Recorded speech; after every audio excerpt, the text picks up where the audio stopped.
lors de votre parcours? Très jeune en fait. Comme je vous le disais, j'ai plutôt en fait un profil très atypique.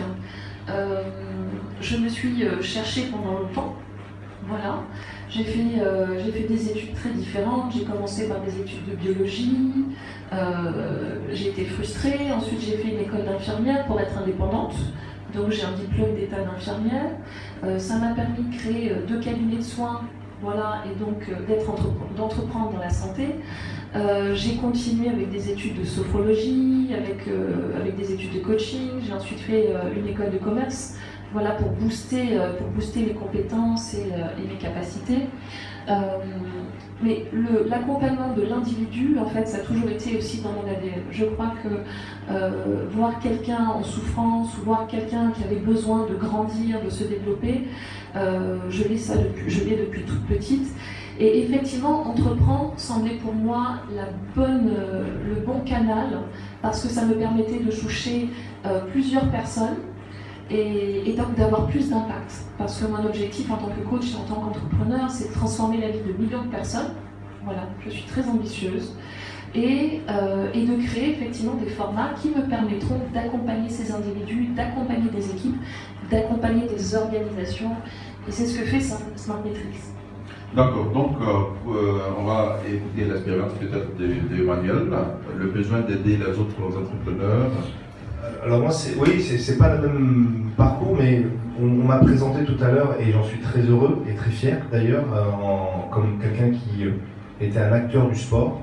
Effectivement, j'ai pratiqué beaucoup de sport dans ma vie, et j'ai toujours tiré une très grande satisfaction, et de sport collectif en particulier, même si j'ai aussi pratiqué le tennis et que j'aime beaucoup les sports individuels, mais le sport collectif, j'ai toujours tiré une très grande satisfaction sur le fait qu'une performance collective était construite à partir d'engagement de chaque individu.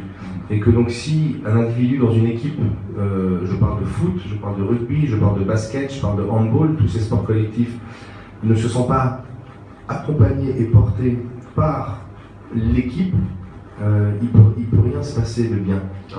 Et donc c'est cette analogie, vous voyez, cette comparaison qui peut-être illustre le mieux mon déclic justement de l'accompagnement. Voilà. Donc vous dites, vous êtes entrepreneur, mais tout seul, vous ne serez pas très efficace. Donc il faut qu'il y ait plusieurs personnes pour que le résultat soit probant. Absolument, et c'est un très bon point. Nous avons nos projets entrepreneuriaux, je ne sais plus comment on dit, et on compte sur nos ressources et sur notre stratégie pour les réaliser, mais on sait pertinemment qu'en accompagnant d'autres entrepreneurs, on va créer des liens, on va créer de l'affiliation qui font que on va développer notre propre business tout en développant le leur. Et donc ça, effectivement, c'est un sujet vraiment important. On en reparlera, je pense, tout à l'heure. Et pour mieux accompagner justement ces entrepreneurs, mais aussi les entreprises, vous décidez de créer Smart Metrics.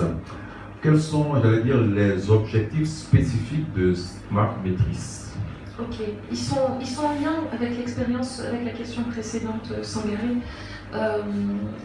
Qu'est-ce qui fait que j'ai voulu accompagner des entrepreneurs, des dirigeants d'entreprise? C'est parce que je suis moi-même entrepreneur et dirigeante d'entreprise, et que je sais à quel point c'est difficile, à quel point c'est galère, à quel point on peut passer par des hauts et des bas, et perdre confiance à certains moments, perdre ses ressources, perdre ses moyens.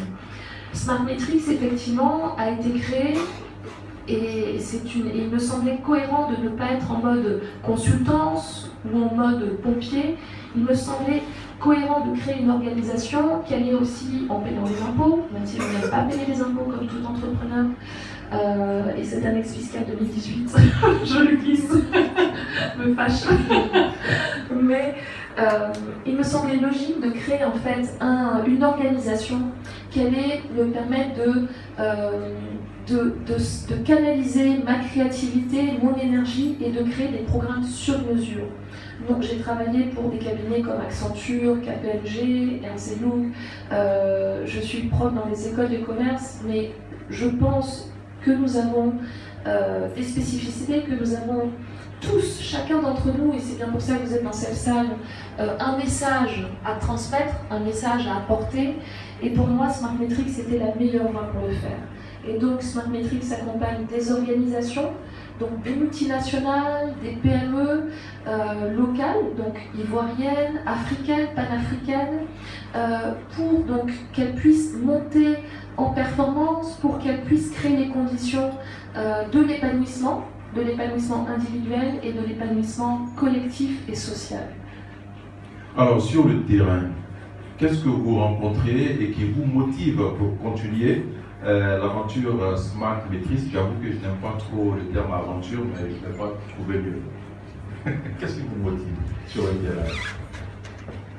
La première motivation, c'est qu'on transforme ce que l'on... Alors j'allais dire, on ne transforme pas en or ce que l'on touche, mais on transforme positivement les gens que l'on rencontre et les organisations avec lesquelles on travaille. Et donc le simple fait de sentir, de réaliser lorsque l'on organise, alors on y viendra peut-être après, mais des différents formats de coaching, et que l'on ressent immédiatement, et ça c'est le propre du coaching, c'est vraiment de faire en sorte qu'il y ait un impact de transformation très immédiat dans l'organisation et donc dans les équipes qui composent l'organisation. Lorsqu'on ressent ça, c'est du ressenti, quelle autre motivation vous pouvez avoir? Et donc effectivement, à une époque de ma vie, je faisais des grandes études et des grands rapports pour des grandes organisations, et elles sont nécessaires, j'imagine, mais ce sont des impacts et des résultats qui sont sur 5 ans, 10 ans, etc. Là, nous, on est des techniciens de l'humain. On est des personnes qui souhaitons rencontrer chaque individu qui compose un collectif dans une organisation pour comprendre comment cette organisation va continuer à croître de meilleure manière. Et lorsqu'on ressent que sur chaque individu, il se passe quelque chose, on en est forcément extrêmement heureux, motivation et inspiré. Donc on a le plus beau métier du monde puisqu'on est inspiré par les résultats que l'on provoque. Cette volonté donc, cette passion de performer, de voir les autres se transcender pour aboutir à des résultats positifs, notamment devenir de bons ou de meilleurs entrepreneurs, vous a conduit à diligenter une étude dont le titre est « Explore ton potentiel entrepreneurial ». C'est également le thème de ce numéro de Argument. Qu'est-ce que cette étude a révélé? Comment découvrir son potentiel entrepreneurial? Comment le cultiver?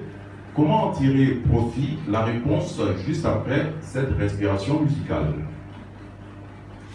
Voilà.